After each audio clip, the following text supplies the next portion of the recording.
Hey, welcome to the bitfix. If you are facing a problem while opening your camera on your laptop, then you are on the right video. Here I will provide you a quick solution for this problem. So you have to search device manager in your search bar and open it. And when you open the device manager, then look for a imaging device or integrated camera. Right click on it and then go to properties.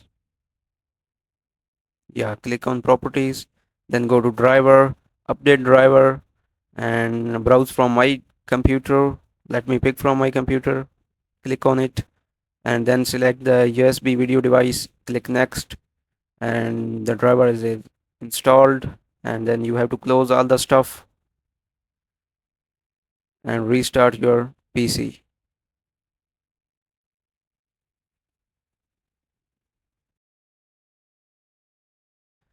Open your camera and you see the results.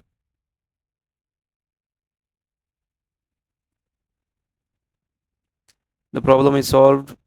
So if you find this video helpful, please like the video, subscribe, and also comment if you solve this problem.